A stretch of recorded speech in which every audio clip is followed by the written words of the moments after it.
Alam nyo ba, starting this December 27, kailangan nyo nang i-register ng online ang inyong mga SIM card or else baka ma-deactivate ang inyong mga SIM card. So, kung gusto nyo malaman kung paano mag-register sa online ng SIM card registration, ito ang aking guide para sa SIM card registration. Ako po ay si Solomon Say, ang inyong Kuya ng Bayan.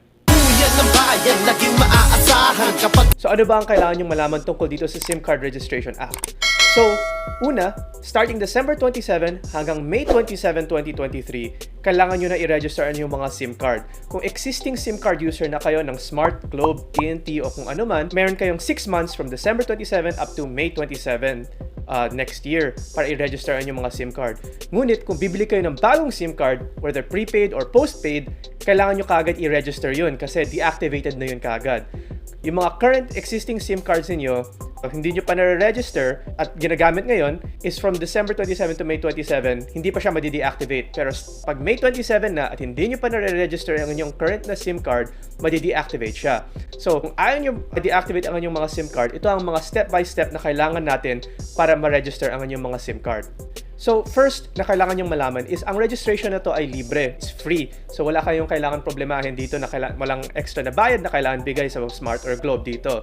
Mga SIM card man na hindi ma-register within that period of December up to May na existing na, madi-deactivate siya. So, pag May 28, madi-deactivate ang mga SIM card ninyo pag hindi pa kayo registered. Pero, may 5 days pa kayo para i-reactivate ang inyong SIM card. Pagkatapos dun, kailangan nyo nang kausapin ng customer service ng Globe or baka ma-permanently deactivate na yan yung mga SIM card ninyo. So again, for new users and new SIM cards, kailangan kayo mag-register immediately kasi deactivated na kagad yan.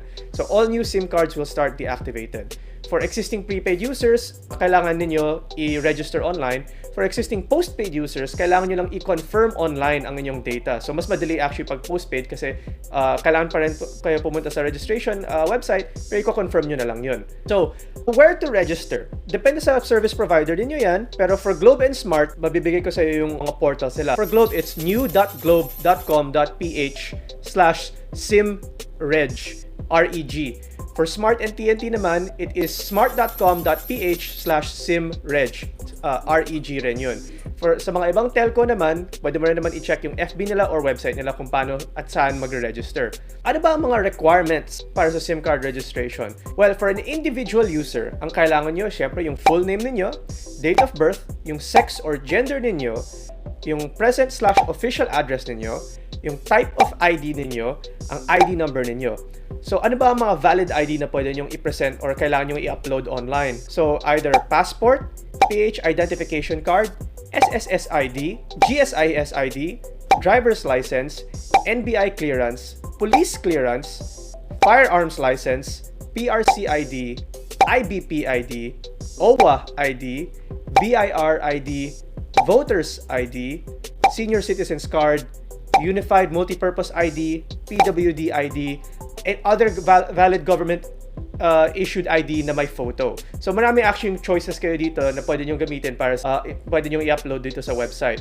Ngayon, kung minor naman ang magre-register ng SIM card, kailangan nilang alamin na dapat the SIM will be registered under the parent or guardian ng minor. So any valid ID rin ang kailangan nila at saka kailangan yung consent ng minor's parent or guardian para ma-register yung SIM. Ngayon, kung negosyo naman kayo or kumpanya yun naman yung magre-register ng SIM o juridical entity user ang tawag dito, so ang mga kailangan ay ang business name, business address, full name of authorized signatory ng business na to, at saka mga documents na kailangan is Certificate of Registration at for corporations yung duly adopted resolution designating yung authorized representatives. At saka kung other juridical entities naman, kailangan nila ng special power of attorney. So, nasabi ko na natin, existing postpaid subscribers, kailangan nila i-confirm yung data nila online. Ngayon, kung may lost or stolen SIM or may death of user, kailangan i-report ito immediately sa telco provider. Ngayon, kung hindi nyo naman i-register ang mga SIM card niyo or gagamit kayo ng fake registration, alamin nyo na may mga penalty actually ito.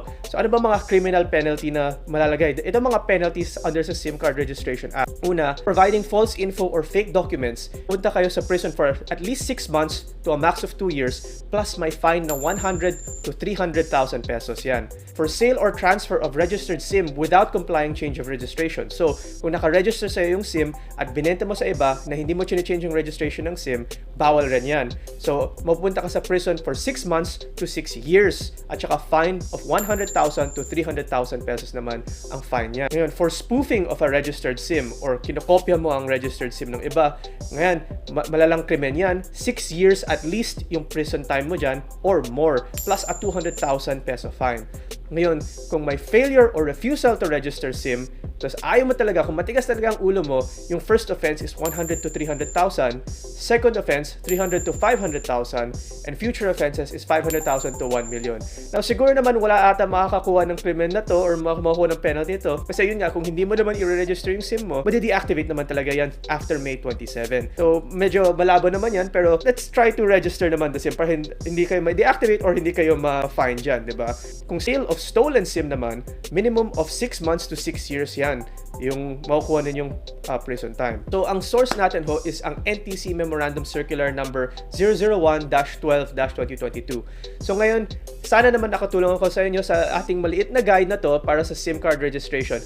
So, alalahanin na lang natin ho na we need to register starting December 27 sa mga online portal ng inyong telco and up to May 27 ang registration for existing users. And kung ma-deactivate kayo on May 28, may 5 days pa naman kayo to reactivate yung SIM ninyo. Let's just not forget to register. Kailangan nyo lang yung mga valid ID. Marami naman pwedeng magagamit na valid ID basta government issued at saka may photo siya. So just don't forget to register. Kung mga bagong SIM naman yung bibilin ninyo, kailangan na kagad yun i-register kasi deactivated na yun kaagad. So yun lang naman. Ako po ay si Solomon Say, ang inyong kuya ng bayan.